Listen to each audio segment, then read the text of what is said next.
Glória a Deus. Abra, por favor, então, a sua Bíblia no livro do Gênesis, capítulo de número 17. Gênesis, capítulo 17. Nós leremos apenas o versículo 1. Gênesis 17, 1. Hoje nós vamos avançar aqui na série de mensagens Quem é Deus? E nós falaremos a respeito de mais um atributo do nosso Deus. Gênesis capítulo 17, versículo 1, a palavra diz assim: Quando Abrão atingiu a idade de 99 anos, o Senhor, o Iavé, apareceu a ele e disse: Eu sou o Deus Todo-Poderoso, eu sou o El Shaddai, ande na minha presença e seja perfeito. Quando Abrão atingiu a idade de 99 anos, o Senhor apareceu a ele e disse: Eu sou o Deus Todo-Poderoso, ande na minha presença e seja perfeito. Agora, por favor, nós lemos no primeiro livro da Bíblia, vai lá no último livro, tá bem facinho. Livro de Apocalipse, não tem jeito de errar, irmão, né? O primeiro, agora nós vamos para o último, Apocalipse, capítulo 1, versículo de número 8. Apocalipse 1, versículo 8. Aqui nós vamos ver Deus mais uma vez se revelando. Interessante aqui, irmãos, esse capítulo, o contexto é esse, né? João se apresenta, João começa a apresentar o nosso Senhor, mas de repente no versículo 8, a impressão que dá é que houve uma pausa e o próprio Deus vai se apresentar. João está falando a respeito dele, mas aqui é o próprio Deus falando a respeito de si mesmo. Então olha só o que diz o versículo 8. Eu sou o Alfa e o Ômega, diz o Senhor Deus, aquele que é, que era e que há de vir, o Todo-Poderoso. Aleluia! Eu sou o Alfa e o Ômega, o princípio e o fim. Diz um Curios, o Senhor Deus, né, o Senhor Deus, aquele que é, que era e que há de vir, o Pantocrator, o Deus Todo-Poderoso. Aleluia! Vamos orar, Pai?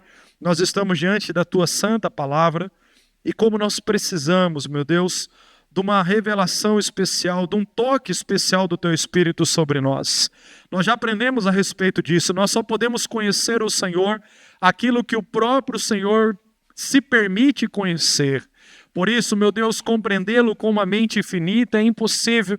Mas se o Senhor tocar em nós, se o Senhor despertar a nossa mente, se o Senhor abrir os nossos olhos, se o Senhor remover os obstáculos diante de nós, nós podemos conhecê-lo um pouco mais. E nós sabemos que esta verdade é capaz de transformar a nossa vida. Vem com a tua unção sobre este lugar, Senhor.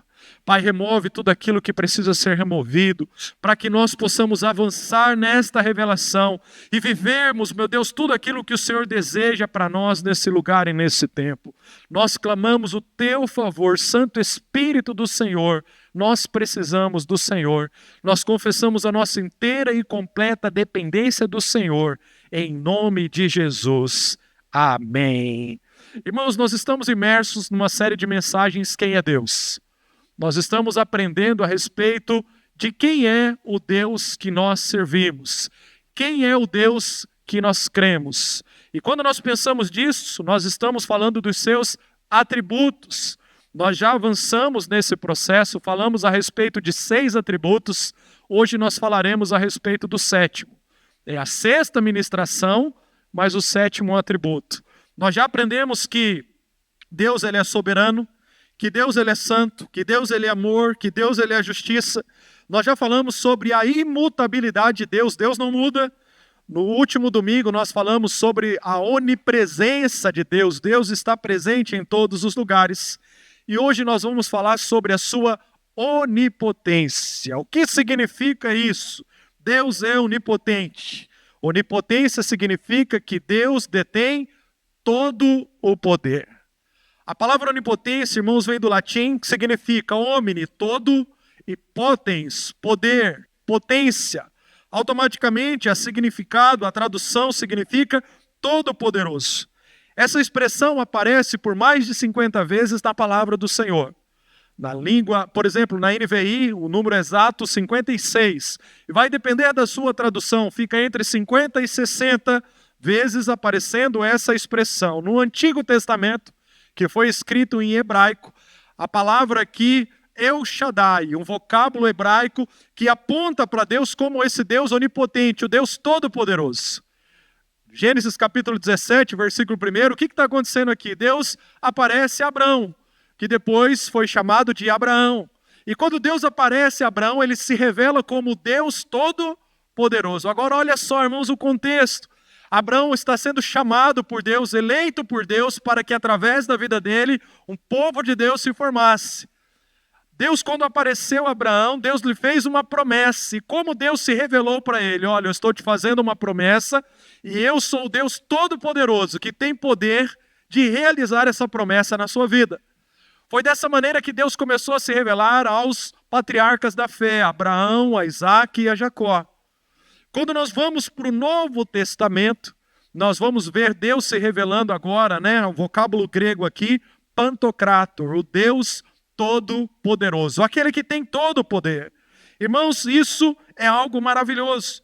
Como já lemos aqui, alguns teólogos tentaram durante a história, descrever um pouquinho a respeito disso e colocá-lo de uma forma que nós possamos entender um pouquinho mais. Por exemplo, Tozer, escrevendo o seu livro Conhecimento do Santo, disse o seguinte: Deus possui aquilo que nenhuma criatura pode possuir. Uma incompreensível plenitude de poder, uma potência absoluta. Sabemos disso por revelação divina, mas uma vez que o sabemos, é algo que está em perfeito acordo com a razão. Partindo do princípio que Deus é infinito e que existe por si mesmo, vemos imediatamente que ele deve também ter todo o poder. Deus também é todo poderoso. E esta razão se ajoelha em adoração à onipotência divina. Há um outro teólogo, N. Gruden, escreveu assim: onipotência é o atributo de Deus que lhe permite fazer tudo o que for da sua santa vontade. John MacArthur disse assim, que onipotência é a habilidade de fazer qualquer coisa consistente com a sua grandeza, definindo a onipotência de Deus.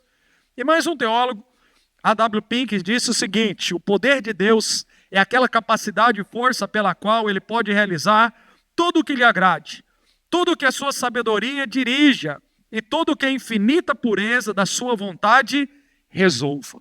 Irmãos, quando nós estamos falando de onipotência de Deus, nós estamos falando de um poder que é infinito, um poder que é irresistível, um poder que é inesgotável, um poder incompreensível e um poder autoconsciente. E nessa última característica chama a nossa atenção, porque quando nós pensamos num poder autoconsciente, embora Deus tenha poder de fazer todas as coisas e ele não precisa prestar conta dos seus atos, existem algumas coisas que Deus não pode fazer.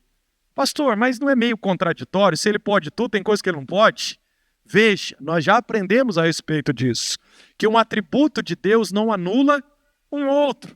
E quando nós avançamos nesse estudo, irmãos, isso chama a nossa atenção, desperta a beleza e a harmonia entre o ser e o agir de Deus. Tudo está em perfeita sincronia. É por isso que tem algumas coisas que mesmo Deus, sendo tão grande em poder, ele não pode fazer. Por exemplo, Deus não pode mentir. A palavra do Senhor nos ensina isso. Tito, capítulo 1, versículo 2. Escrevo na esperança da vida eterna que o Deus que não pode mentir prometeu antes dos tempos eternos. Hebreus, capítulo 6, também diz a mesma coisa, que é impossível que Deus minta. Ou seja, Deus é todo poderoso, mas ele não pode mentir. Porque, irmãos, nós já falamos sobre a imutabilidade de Deus. Deus é um Deus de verdade, nele não habita mentira, então Deus não pode mentir. Consequentemente, também a Bíblia diz que Deus não pode negar-se a si mesmo. 2 Timóteo, capítulo 2, versículo 13, se somos infiéis, ele permanece fiel, pois da mesma maneira ou de maneira alguma ou nenhuma pode negar-se a si mesmo. É por isso que quando Deus faz uma promessa, ele tem poder para cumprir essa promessa. Ele não pode negar a si mesmo, ele é um Deus fiel. Deus também não pode pecar. 1 de João, capítulo 3, versículo 9, todo aquele que é nascido de Deus não vive na prática do pecado, porque nele permanece a semente divina, esse não pode viver pecando porque é nascido de Deus. O pecado não faz parte do ser de Deus. Aliás, irmãos, é por isso que o pecado é tão agressivo e a maior tragédia da história da humanidade. Quando o ser humano pecou e desobedeceu, ele foi separado de Deus. Ele morreu espiritualmente. Deus não pode compactuar com o pecado. Deus ama o pecador, mas abomina o pecado. E o nosso próprio Deus, o Deus a quem servimos, ele não pode pecar. Deus também não pode ser tentado pelo mal. E ele mesmo a ninguém tenta. Tiago nos ensinou isso, capítulo 1, versículo 13. Ninguém ao ser tentado diga, sou tentado por Deus. Porque Deus não pode ser tentado pelo mal e ele mesmo não tenta ninguém. E aí, irmãos, nós chegamos a essa conclusão. Deus é capaz de fazer tudo o que é compatível com o seu caráter. Tudo o que for da sua santa vontade. Aleluia! Embora o poder de Deus seja infinito, o uso desse poder é limitado pelos seus atributos. Glória a Deus! Assim, todos os atributos delimitam todas as suas ações. Senão haveria incoerência. Seria uma compreensão equivocada se um dos atributos fosse isolado do caráter de Deus e enfatizado de maneira desproporcional. Enquanto nós avançamos para aprender a respeito de quem é Deus, seguindo o conselho do profeta Oséias, conheçamos e prossigamos em conhecer esse Deus, nós vamos falar, irmãos, um pouquinho a respeito da onipotência. E você vai poder perceber juntamente comigo a harmonia, a beleza, o quanto nós podemos crescer e avançar em conhecer Deus, consequentemente o seu ser e as suas ações. Pastor, qual é o impacto de saber que Deus tem todo o poder na minha vida? Nós vamos estudar, ou vamos pensar, daqui um dia os grupos de discipulado vão se reunir em torno dessa verdade. Pastor, o que isso muda na minha vida? Muda tudo. Muda tudo. E se não mudar, alguma coisa está errada. Se não mudar, você para tudo que você está fazendo, corre pedir ajuda. Inclusive, você pode pedir ajuda para a gente. Pastor, eu estou avançando no conhecimento de que Deus é onipotente, mas a minha vida continua o mesmo. O que está acontecendo? Nós vamos levantar uma campanha de oração por você, vamos jejuar e nós vamos crescer junto, porque isso muda a nossa vida. Isso muda a história, irmãos. Nós vamos falar a respeito disso e você vai perceber através das Escrituras essa revelação maravilhosa. Qual o impacto disso amanhã cedo? Quando eu levantar para ir para o trabalho. Tudo, irmão, tudo pode ser diferente. Você pode encarar a sua semana totalmente diferente se você e eu entendermos que o nosso Deus é um Deus onipotente. Amém? De uma forma didática, nós vamos pensar nessa onipotência divina de duas maneiras. A primeira delas, a onipotência divina revelada nas Escrituras. A palavra de Deus diz que a fé vem pelo ouvir e ouvir a palavra de Deus. Então, quando a gente pensar em alguns textos aqui, eu creio que o Espírito Santo vai estar ativando a sua fé para você crer nesse Deus onipotente. Em segundo lugar, nós vamos falar da onipotência de Deus na vida de um cristão. Quando essa onipotência toca a nossa vida, como que é a nossa vida? E nós vamos, irmãos, com a graça do Senhor, sairmos daqui cheios dessa convicção do quanto nós precisamos avançar no conhecimento de Deus e deixarmos o Senhor trabalhar nas nossas vidas. Amém? Em primeiro lugar, a onipotência divina revelada nas Sagradas Escrituras. Nós podemos enxergar, irmãos, por exemplo, no poder da criação. A primeira manifestação do poder de Deus acontece na criação. Gênesis capítulo 1, versículo 3 está escrito o quê? Então disse Deus, haja luz. E o que aconteceu? Houve luz. Deus fez todas as coisas pelo poder da sua palavra. Irmãos, Deus não é como você e como eu, que quando vamos fazer alguma coisa, nós precisamos mover muita coisa ao nosso redor para dar um resultado. Deus fala e acontece. Salmo 33, versículo 6, o salmista falando a respeito dessa verdade, diz, os céus por sua palavra se fizeram, e pelo sopro da sua boca o exército deles, ele ajunta em montão as águas do mar, e em reservatório encerra os abismos, que toda a terra tema o Senhor, e que tremam todos os habitantes do mundo, pois ele falou, e o que aconteceu? Tudo se fez, ele ordenou e tudo passou a existir. Irmãos, Deus fez tudo sem dificuldade alguma, ele falou e aconteceu. Tudo que Deus quis, baseado no seu caráter e na sua santa vontade, Deus fez. o poder de Deus revelado na criação. Isaías, quando vai falar a respeito disso, capítulo 45, versículo 12, eu fiz a terra e criei nela o ser humano, as minhas mãos estenderam os céus e todos os exércitos dei as minhas ordens. O poder de Deus pode ser observado através da criação. Irmãos, nós vivemos num planeta que foi feito de uma maneira incomparável, sobrenatural. Os cientistas estão tentando entender, e há teorias e teorias e teorias, mas, irmãos, no final de todas as coisas, chegamos nesse lugar. Tudo isso só pode existir a partir de um Deus que é poderoso para fazer o que Ele quer. Deus tem poder para fazer o que Ele fez e para fazer aquilo que Ele quer fazer. A primeira evidência, irmãos, dessa onipotência, o poder de Deus na criação. Em segundo lugar, o poder de Deus na preservação, porque, irmãos, isso é maravilhoso. Deus não fez tudo, e teve alguns filósofos que tentaram, no decorrer da história da humanidade, explicar dessa forma. Deus até pode ter feito, mas sabe o que Ele fez? Ele virou as costas e foi embora porque Ele não teve condição de lidar com as consequências daquilo que Ele fez. Mentira, irmãos. Deus fez e Ele sustenta todas as coisas. Ele preserva todas as coisas. Salmo 24, versículo 1, ao Senhor pertence a terra e a sua plenitude, aleluia, o mundo e todos os que nele habitam, porque Ele fundou sobre os mares e sobre as correntes estabeleceu. Salmo 36, versículo 6, a tua justiça é como as grandes montanhas, os teus juízos são como os abismos profundos. Tu, Senhor, preserva as pessoas e os animais. O nosso Deus não só fez todas as coisas, mas Ele sustenta todas as coisas. O autor aos Hebreus, capítulo 1, versículo 3, falando a respeito do Filho, vai falar a respeito disso.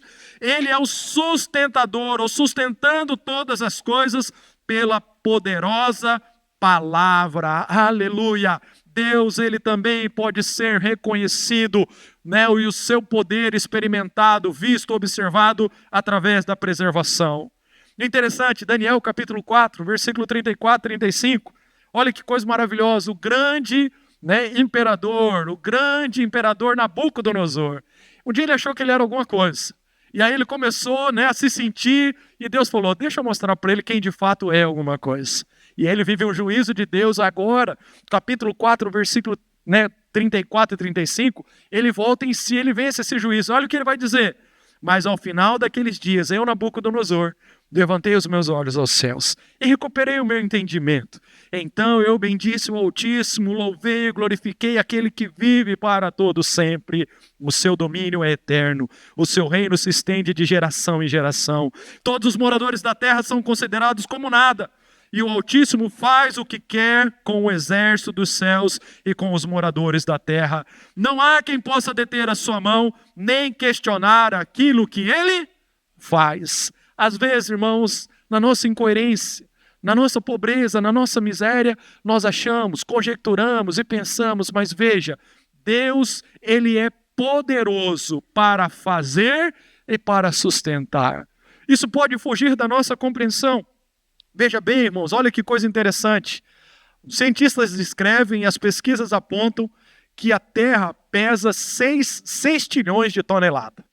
Ela foi feita desse jeito. Sabe que, para você ter uma ideia, é um 6 e 21 zeros que seguem depois desses 6.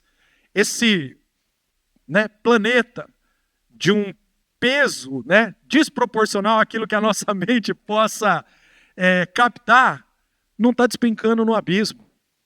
Não está solto no espaço. Ele continua sendo sustentado pelo nosso Deus. Amém. Irmãos, a Terra gira em torno de si mesmo, você sabe, numa velocidade significativa, e nós não somos lançados para fora e ficamos perdidos no universo. Ela faz um movimento em órbita ao redor do Sol numa velocidade espantosa, mas nós continuamos aqui. Por quê? Porque o Deus que faz, Ele sustenta.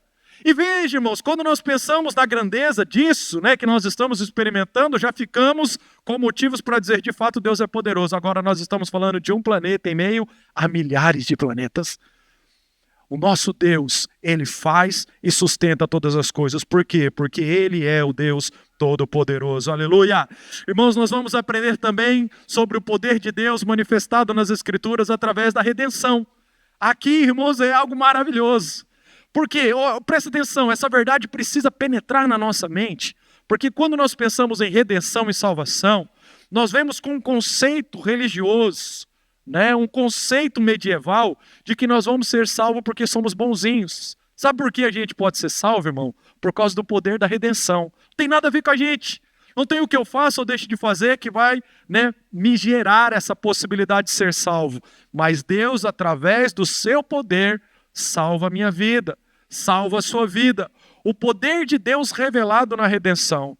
Veja, nós não somos salvos pelas obras, nós somos salvos para as boas obras. E como nós podemos ser salvos? Porque um dia o poder de Deus se manifestou para que nós pudéssemos ser salvos. Deus nos criou, veio a queda, mas a partir da queda, o amor de Deus era tão intenso pela nossa vida, o amor dele é do tamanho dele, não tem como se medir, que ele promoveu um plano, um caminho, e pelo seu poder, ele realizou esse plano, o plano de redenção. Paulo vai dizer que nós estávamos mortos nos nossos delitos e pecados. O que o morto pode fazer por si mesmo, irmão? Nada. Você já viu lá no cemitério, o morto se levantar? Não, eu estou cansado de ficar aqui nesse túmulo, está debaixo do sol, eu quero ir para um lugar, né, mais fresquinho. Está um calor aqui, o Moarama, né? Então, o morto não pode fazer nada por si mesmo. É por isso, irmãos, que nós só podemos ser salvos por causa do toque sobrenatural, do poder de Deus, despertando a nossa consciência, nos fazendo enxergar a nossa miséria, reconhecendo o amor dele, a santidade dele, e é a hora que a gente tem que tomar uma decisão. O que eu vou fazer com isso? Rasgar o meu coração, confessar, abandonar os meus pecados e dizer: Senhor Jesus, o Senhor é o meu Senhor e o meu Salvador. Só podemos ser salvos, irmãos, por causa de Jesus. Na história da redenção, pensa nisso, o próprio Deus, né? João vai dizer isso: e vimos a glória de Deus no unigênito Pai. Ele veio, né? Nasceu, né? Bebezinho, foi gerado no ventre de uma mulher, Maria, nasceu como um bebezinho, cresceu, ele tabernaculou, ele habitou entre nós. Para quê, irmãos? Para chegar no final da sua vida e do seu ministério, entregar a sua vida por você e por mim. É por isso que nós podemos ser salvos, né? Certas vezes os discípulos do Senhor Jesus olharam para o Senhor Jesus, Mateus capítulo 19, Senhor, dessa forma, ninguém pode se salvar. E qual foi a palavra de Jesus para eles? Para o homem é impossível, mas para Deus nada é impossível. Irmãos, nada é impossível por causa do poder de Deus, inclusive a nossa salvação. Nós estragamos tudo, mas Deus com o seu poder colocou todas as coisas no lugar. Aleluia! Nós vamos ver através das Escrituras também o poder de Deus na vida dos discípulos e da igreja. Irmãos, quando Jesus terminou seu ministério, ele olha para aquele grupo de homens comuns, como você e como eu, e Jesus deve ter pensado: meu Deus, e agora? Espera aí. O meu Deus, eu mesmo, por causa da minha natureza, o Pai, o Filho e o Espírito Santo, tem poder, tem dunamis. E nós vamos colocar esse dunamis, esse poder na vida dos discípulos, da igreja. E aí eles vão fazer muitas coisas para a glória do meu nome. É por isso que Jesus disse que se nós cremos nele, nós não só faremos as mesmas obras que ele fez, mas nós faremos ainda maiores. Olha o poder de Deus. Jesus disse: fiquem em Jerusalém até que do alto vocês sejam revestidos de poder. Atos capítulo 2, vem o cumprimento que Joel havia dado lá atrás, falando: olha, um dia Deus vai derramar do Espírito dele sobre toda a carne. E quando Deus derramar do Espírito dele, o que vai acontecer? O poder do Todo-Poderoso vai se manifestar na vida dos seus filhos, dos seus discípulos, da igreja do Senhor. Homens comuns, irmãos, transformaram uma sociedade. Por mais que o Império Romano e as pessoas e o próprio diabo queriam trabalhar para impedir o avanço da igreja, o que acontecia? A igreja avançava, a igreja avançava. Sabe por quê, irmãos? Não é por causa da capacidade do homem, do apóstolo Pedro, do apóstolo Paulo, do apóstolo João. É porque esses homens comuns, como você e como eu, foram cheios do poder de Deus. E é esse poder que trouxe essa manifestação. O poder de Deus manifesta na vida dos discípulos. Irmãos, crer nessa verdade é algo maravilhoso. Atos capítulo 5, os apóstolos estão vivendo esse processo, o poder de Deus manifestando. E Lucas vai dizer isso, que através das mãos dos apóstolos, muitos sinais, muitos prodígios, eles estavam operando através do poder de Deus. O diabo pode até tentar parar a igreja do Senhor, mas o que acontece? A igreja avança. Por quê, irmãos? Porque ela é sustentada por esse poder. Agora, quando nós perdemos essa dimensão, a vida cristã se torna previsível. A vida cristã, irmão, se torna uma vida sem graça. Não faz sentido. Nós entramos e saímos de reuniões após reuniões e continuamos da mesma forma. É por isso, irmãos, que nós precisamos trazer a nossa consciência. Nós precisamos permitir que o Espírito Santo trabalhe na nossa vida, despertando-nos para entender que Deus tem poder. Deus não é como a bateria do seu celular que perde carga, que perde poder de ação e precisa ser carregado. Não. Ele diz, na sua palavra que ele continua sendo. Ele foi, ele é e continua sendo. Ele é o mesmo. Por mais que o poder de Deus se manifeste, irmãos, não acaba, é inesgotável. Deus não perde, ele compartilha, mas continua tendo todo o poder. Aleluia, glória a Deus. E um último motivo aqui, nós poderíamos enumerar mais, mas eu quero parar por aqui, que é o suficiente. Onde nós podemos observar também nas Escrituras o poder de Deus se manifestando? Nos juízos de Deus. Nós falamos que Deus é amor e como isso encheu o nosso coração de alegria, né? Puxa, saber que Deus nos ama, mas nós também aprendemos com o pastor Rodrigo que Deus é justiça, Deus é justo. E o poder de Deus, irmãos, pode ser evidenciado na manifestação dos juízos de Deus. Gênesis capítulo 7, o que acontece? Deus manifestando juízo sobre a face da terra com o dilúvio. Gênesis capítulo 19, destruição de Sodoma e Gomorra. O livro do Êxodo, principalmente, ali quando nós vamos estudar o povo de Israel sendo arrancado do Egito para ir em direção à terra que Deus havia prometido, Deus julgando, sentenciando os deuses do Egito, as 10 pragas. E aí, irmãos, Romanos capítulo 16, o apóstolo Paulo tem essa revelação.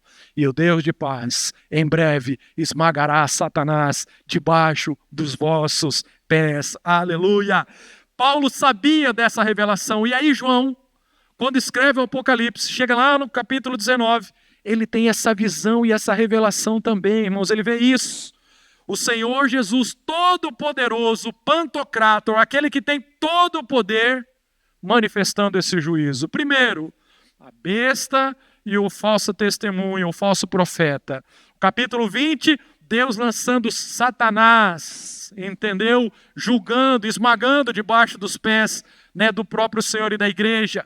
Veja, irmãos, o nosso Deus manifesta o seu poder nos juízos. E para a gente talvez isso é meio difícil de entender, porque a gente parece que quer se libertar de uma mentalidade religiosa medieval, Pastor, mas parece que isso fazia sentido lá atrás. O nosso Deus é um Deus de paz, de amor. Veja, cuidado com isso. Deus é amor, mas Deus também é justiça. E Ele não pode negar a si mesmo. E a Bíblia descreve, irmãos, que um dia Ele vai julgar todos aqueles que estão sobre a face da terra ou que já passaram por aqui. Um dia, todo joelho se dobrará e toda língua confessará que o Senhor é Deus. Nós falamos a respeito disso, dos 2 tribunais, ou seja, o tribunal de Cristo.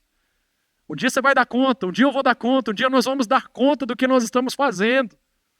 Tribunal do trono branco, aquele que está escrito o nome no livro da vida, vai passar a eternidade com o Senhor, e aquele que não está escrito, irmão, literalmente vai permanecer no mesmo lugar que Satanás e os seus demônios estão condenados a estar. O juízo de Deus vai se manifestar, e o que Deus prometeu através do seu juízo, eu quero dizer para você, Ele tem poder para cumprir. Ele tem poder para cumprir. A manifestação do poder de Deus através das Sagradas Escrituras. Irmãos, quando nós avançamos em conhecer a palavra do Senhor, fica evidente que nosso Deus de fato é um Deus poderoso. Agora, pastor, qual é o impacto disso na minha vida? Saber disso, o que isso gera em mim, ou pelo menos o que deveria gerar em mim? Em primeiro lugar, a onipotência de vida na vida do cristão desperta temor. Desperta temor. A nossa geração precisa, irmãos, resgatar o temor do Senhor. A Bíblia diz que o temor do Senhor é o princípio da sabedoria. E hoje, irmãos, muitas vezes a gente acaba vendo Deus como um coleguinha. Fruto disso, que já foi dito aqui nessa série de mensagens, a nossa sociedade, ela teve essa capacidade de humanizar Deus e divinizar o homem. Então parece que o homem se tornou a medida de todas as coisas. E Deus, que é grande, que é poderoso. Não, Deus não é tão grande assim. Peraí, não é bem desse jeito. Irmãos, isso, né, nos fez perder a dimensão do temor do Senhor. Porque quando você conhece esse Deus maravilhoso e a revelação do poder que Ele tem, isso desperta temor. Êxodo capítulo 19 e capítulo 20. Irmãos, Deus vai se revelar para o povo dele. Eles estão lá no Monte Sinai. E aí Deus revela-se através da sua manifestação de poder. Aquele monte literalmente ardendo em trovões e fogo. E aquela coisa que não tem como se descrever. Aquela cena apocalíptica. Deus querendo falar com o povo olha e fala o que para Moisés? Moisés, seguinte, sobe você esse monte aí, fala com Deus, depois você fala para nós, depois você conta para nós o que deu. Nós não vamos ficar aqui não, porque a gente vai morrer.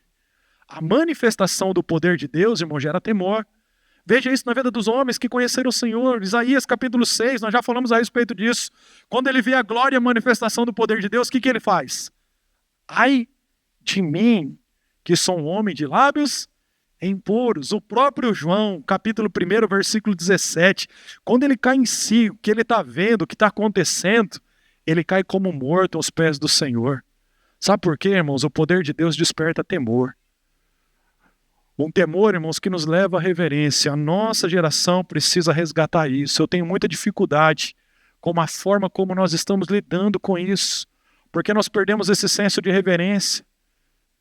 Veja, irmãos, os discípulos do Senhor, né, quando o Senhor Jesus estava, né, com eles no barco, quando ele acalmou a tempestade, o Senhor Jesus estava lá dormindo. Olha que coisa maravilhosa, ele estava lá dormindo e os discípulos com medo, acorda, mestre, não te importas que nós pereçamos?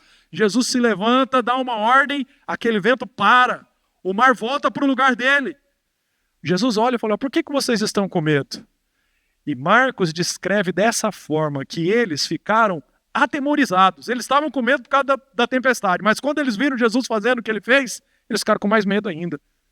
Irmãos, quando Jesus age na nossa vida, no seio da igreja, o que é despertado no nosso coração? Agora, esse temor não é um temor que nos afasta de Deus, é um temor que nos aproxima, porque essa consciência, como um Deus tão grande, quando eu olho para as tuas obras, quando eu contemplo, né, o teu agir, eu fico pensando como salmista, que é um homem para que dele te importes? Quem é o filho do homem para que você se preocupe com ele? Todavia, nós temos essa consciência, o salmista vai dizer no capítulo 8, né? Deus nos fez um pouco menor do que eles e colocou, irmãos, essa graça sobre a nossa vida. Aleluia! O temor do Senhor não nos afasta, não nos aproxima, mas com reverência, com respeito. Cuidado com a forma como você fala com Deus. Irmãos, eu quero aqui dizer isso, acho que é necessário. Cuidado com aquilo que nós estamos cantando. Veja, Deus não é o nosso coleguinha. E preste atenção na maneira, nos pronomes de tratamento, né? Como professor de língua portuguesa, os pronomes de tratamento que nós utilizamos hoje para nós nos referirmos a Deus. Irmãos, literalmente, Deus parece que é aquele parça, entendeu? Jesus nos ensinou que nós devemos tratá-lo como Abba, é o Pai. E o Pai se importa, mas não significa que a gente pode ser irreverente. Se entrar uma autoridade aqui, irmãos, da nossa cidade, do nosso estado, do nosso país, dependendo da forma, da autoridade, nós vamos procurar os pronomes certos para falar com essa pessoa. Nós não vamos falar de qualquer jeito. Irmãos, nós estamos diante do Deus Todo-Poderoso. Somos poeira debaixo dos pés desse Deus. Ele pode nos esmagar a hora que Ele quiser. E Ele se importa conosco, que isso gere temor no nosso coração. Segundo lugar, irmãos, a onipotência divina na vida do cristão desperta fé. Porque você vê um Deus maravilhoso agindo com tanto poder, e Ele prometendo na sua palavra, entendeu? Que manifesta essa fé na nossa vida e através da nossa vida. Irmãos, nós passamos a confiar no Senhor. O Senhor é a minha salvação. O Senhor é a minha luz. De quem eu terei medo? O Senhor é a minha fortaleza, a fortaleza da minha vida. A quem temerei? Salmo 27, versículo 1. Efésios capítulo 3, ora, aquele que é poderoso para fazer infinitamente mais do que tudo que pedimos ou pensamos, conforme o seu poder que opera em nós. A Ele seja a glória na igreja, em Cristo Jesus, por todas as gerações e para todo sempre. Aleluia! Por que a gente ora pouco? Às vezes, irmãos, a gente está passando por problemas, a gente reclama, a gente fala mal, a gente procura culpa nos outros. A gente é assim. Sabe por quê, irmãos? O nosso Deus é pequenininho, a gente não ora, porque de fato a gente não crê que se a gente orar, Deus tem poder de agir naquela situação. A gente faz do nosso jeito. Homens, né, quantas lutas nós estamos passando. Terça-feira a gente tem um tempo de oração, mas espera aí, porque eu vou orar, eu vou perder tempo. Vou perder tempo porque se orar, né, irmão, se nós tivéssemos essa consciência, entendeu? Isso despertaria fé. Nós não só, entendeu, seríamos mais, né, fervorosos na oração, mas nós faríamos da oração a nossa principal ação para lidar com as adversidades da vida. Veja, se eu for fazer do meu jeito e for lutar, eu posso errar e eu tenho que fazer minha parte. Entretanto, eu quero vestir tempo pedindo, Deus, manifesta o teu poder nessa situação. Pai, me ajuda. E Deus é poderoso para fazer infinitamente mais, irmão, do que nós pedimos ou pensamos. Desperta a fé. Terceiro lugar, além do temor e da fé, irmãos, a onipotência divina desperta na vida do cristão o quê? Adoração. Veja os homens e as mulheres no decorrer da história que experimentaram e contemplaram a onipotência de Deus, caíram em si. Salmista, no Salmo 103, versículo 8, bendiga minha alma, Senhor, e tudo que é em mim, bendiga o seu santo nome, aleluia. Bendiga minha alma, Senhor, e não te esqueças de nenhum só dos seus benefícios. Irmãos, é impossível você ver um Deus tão grande, tão poderoso, e o teu coração não se rasgar em gratidão. Se isso não acontece, alguma coisa está errada. Porque diante desse Deus Todo-Poderoso, o nosso coração deve se render em adoração. O salmista vai dizer a respeito disso. Apocalipse, Deus manifesta a sua glória. Irmãos, você vê isso, a manifestação da glória e do poder de Deus. E o que acontece ao redor? Adoração. Capítulo 4, o que acontece ali? Os 4 seres viventes, tendo cada um deles, respectivamente, 6 asas, estavam cheios de olhos ao redor e por dentro, não tinham descanso nem de dia nem de noite, proclamando, Santo, Santo, Santo é o Senhor Deus Todo-Poderoso. Santo, Santo, Santo é o Deus Pantocrátor, aquele que tem todo o poder, aquele que era e aquele que há de vir. Por que nós temos tanta dificuldade com a adoração? Porque, irmãos, a adoração está centrada em nós mesmos. Nós nos tornamos o nosso Deus. A gente está preocupado com aquilo que a gente está sentindo. E quando a gente se sente bem, aí o Deus da gente, que é a gente mesmo, o nosso ventre, aí você adora. Mas, irmãos, a verdadeira adoração, ela é circunstancial. Né? Você olha para a palavra de Deus, você vê Jó, você vê homens e mulheres, entendeu? Que entenderam, estavam passando situações difíceis, mas os olhos fixos em Deus, sabendo que Ele era poderoso, né? Para reverter aquela situação, e mesmo assim, adoravam. A igreja avançava. Por que ela avançava? Porque ela cria que Deus era todo poderoso, mesmo quando dava errado. Mesmo quando as coisas não davam certo. Paulo e Silas pregando o evangelho. Paulo e Silas fazendo a vontade de Deus e de repente foram açoitados e presos por causa daquilo. O que eles fizeram, irmãos? Nós cremos num Deus Todo-Poderoso. A gente talvez não consegue entender por que a gente está aqui, mas enquanto a gente está aqui, nós vamos fazer o quê? Diante de um Deus que tem todo o poder. Nós vamos adorar, nós vamos orar, nós vamos buscar esse Deus. E isso, irmão, gera o quê? Uma atmosfera de sobrenatural, porque de repente vem um terremoto, irmãos, que vai contra aquilo que é lógico, que mexe com os alicerces do lugar. Aquelas cadeias se caem. Deus manifesta o seu poder, aleluia! Estevão sendo apedrejado, porque fiel testemunha do nosso Deus, e de repente no meio daquela situação, e ele sofrendo o impacto daquela perseguição, as pessoas com ódio, endemoniadas, querendo matá-lo, ele olha para os céus, e ele vê o Senhor. E aí, irmãos, quando você vê o Senhor, o que você faz? Pai, perdoa, porque eles não sabem o que estão fazendo. Eles não estão vendo o que eu estou vendo, Senhor. Eles não têm consciência daquilo que o Senhor está me mostrando. Quando nós, irmãos, temos consciência do poder de Deus, os nossos olhos se abrem, o nosso coração se rasga em adoração. Se nós não estamos adorando, é porque, irmãos, de fato nós não conhecemos esse Deus e não estamos experimentando a sua onipotência. Temor, fé e adoração. Tudo isso é gerado no coração daqueles que contemplam o poder do nosso Deus. E para encerrar, irmãos, para nós orarmos, como essas verdades nos ajudam no nosso dia a dia? Quais são as implicações de crermos em um Deus onipotente? 3 aplicações apenas. A primeira delas, a onipotência de Deus nos consola diante dos acontecimentos da vida.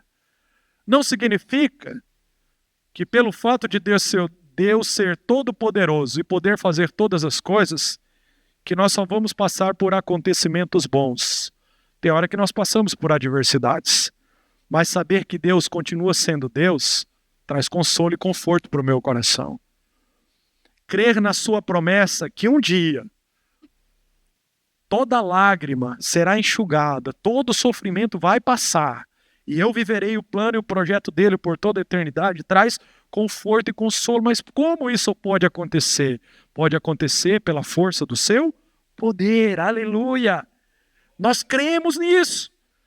Segundo lugar, irmãos, a onipotência de Deus nos encoraja para uma vida de adoração. Igreja, como nós precisamos entender isso? Nós, como líderes, às vezes precisamos plantar bananeira para tentar ajudar você a enxergar a importância da oração. E a minha oração é que os teus olhos contemplem o poder do Senhor, porque aí, irmãos, nós não vamos precisar fazer apelo para reunião de oração. Você vai chegar para a gente e falar: pastor, quando nós vamos orar mais? Quando nós vamos nos reunir mais como igreja para buscar ao Senhor? Porque esse Deus é poderoso. Sabe, irmãos, a gente reclama, a gente faz tanta coisa, e a gente faz, e isso acaba estragando tudo. Mas a onipotência desperta-nos para a oração, para uma vida de intimidade com o Senhor, para esse relacionamento onde o poder de Deus se manifesta em nós e, consequentemente, através de nós. Terceiro e último lugar, irmãos, o que essa consciência, qual a implicação dessa onipotência na minha vida? A onipotência de Deus nos empodera para uma vida de santificação e uma vida no Espírito. Aleluia! Ah, irmão, eu estava preso por causa dos meus pecados. Traumas, pecados, situações erradas, uma natureza que vai totalmente na contramão da vontade de Deus. Por que eu posso mudar?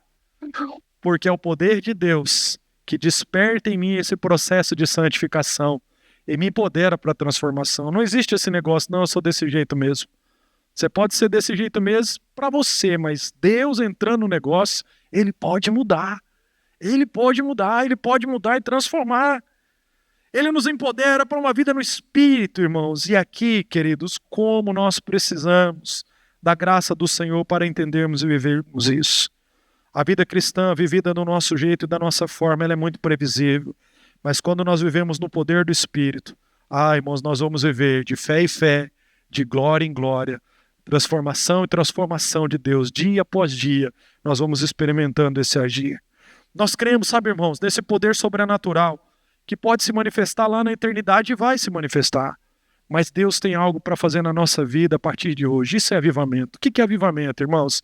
Não é igreja cheia de pessoas e a gente aqui num lugar legal, ouvindo uma palavra legal e se sentindo bem. Avivamento é a gente contemplar o poder de Deus e nós olharmos e falar: Senhor, o que o Senhor quer fazer nesse lugar? Conta conosco, porque nós cremos que o Senhor tem poder para fazer e o Senhor vai fazer. Avivamento é o poder de Deus em movimento. Isso acontece na face da terra através de quê, irmãos? Dos discípulos, dos filhos do Senhor, da igreja do Senhor, daqueles que contemplam e creem que o nosso Deus continua sendo o mesmo. Ele é o Deus onipotente, o Deus todo-poderoso. Você pode ficar de pé para a gente orar?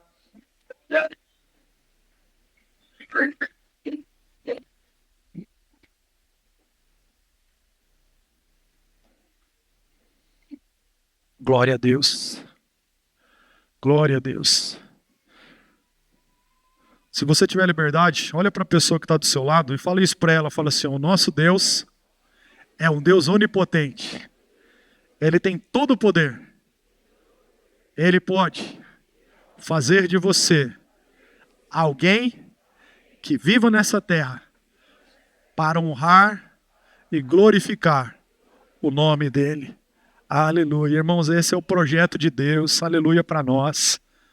Os planos de Deus para nós, irmãos, são planos de paz, são planos de vida, são planos de bênção. Aleluia. Feche os seus olhos. Comece a clamar ao Senhor: Senhor, abre os meus olhos para que eu possa ver, enxergar quem de fato o Senhor é. Ajuda-me a não só, Pai Santo, a Deus, saber na minha mente, processar essas informações, mas que isso desça para o meu espírito e mude, transforme aquilo que o Senhor deseja. Faz isso na nossa vida, Senhor. Faz isso na nossa vida. Santo Espírito do Senhor, abra o nosso entendimento.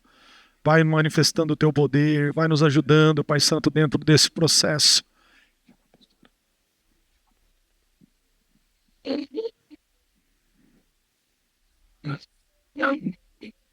Aleluia, Jesus. Nós oramos, Senhor, neste momento, Pai. No nome de Jesus. Pai, nós queremos que o Senhor seja entronizado nas nossas vidas, como este Deus Todo-Poderoso, Senhor.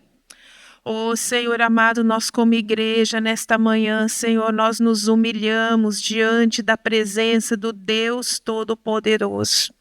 Nós nos dobramos, Senhor, diante do Deus Todo-Poderoso.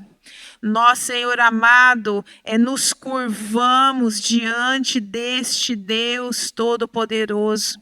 Querido, querida, pede para o Espírito Santo do Senhor mostrar agora que área da sua vida não tem estado rendida debaixo do poder do Senhor.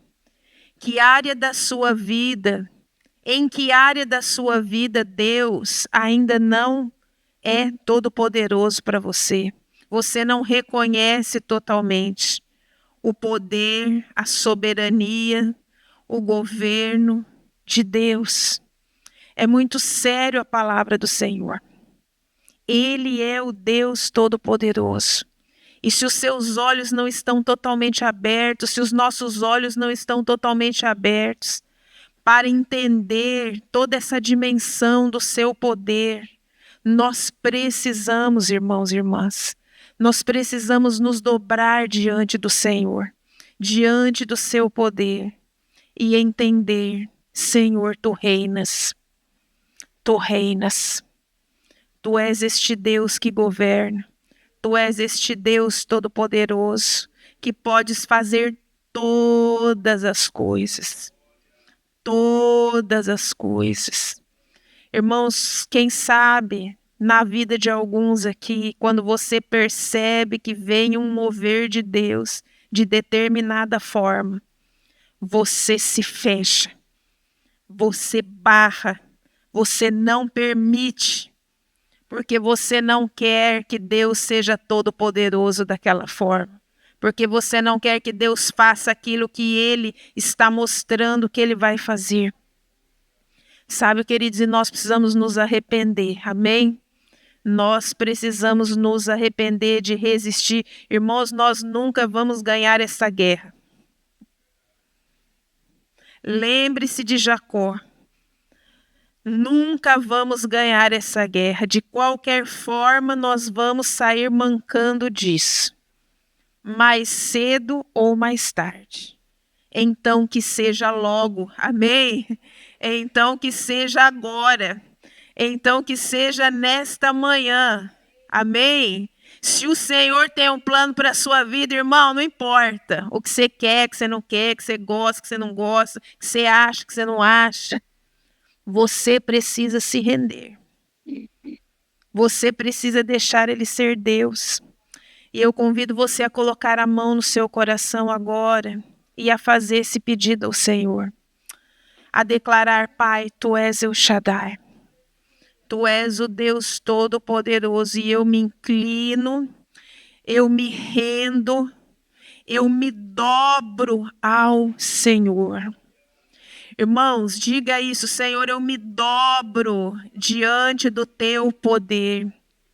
Irmãos e irmãs, um homem chamado Evan Roberts, ele orou por meses nos caminhos de manhã cedo, indo para as minas de carvão, nas praias do país de Gales.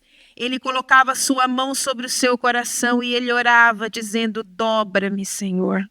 Dobra-me, Senhor.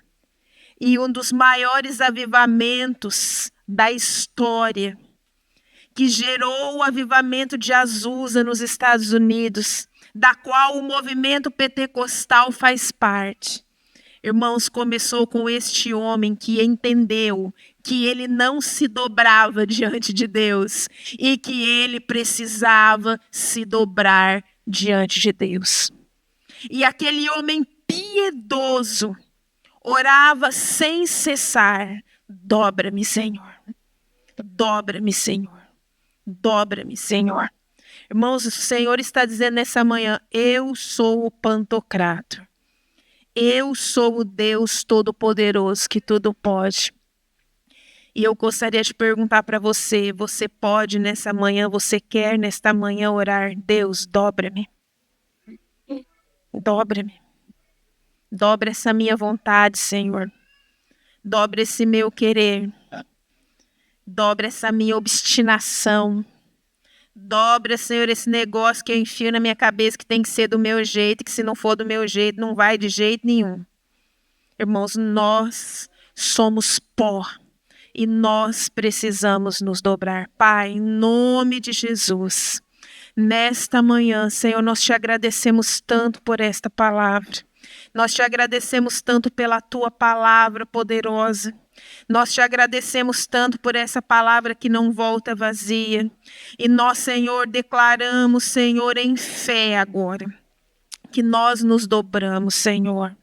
Pai, nós nos arrependemos por toda a área da nossa vida em que há dureza de coração, em que há obstinação, em que há, como diz a tua palavra, uma dura cerviz, Senhor, que não está permitindo que a gente se dobre completamente, mas pela fé.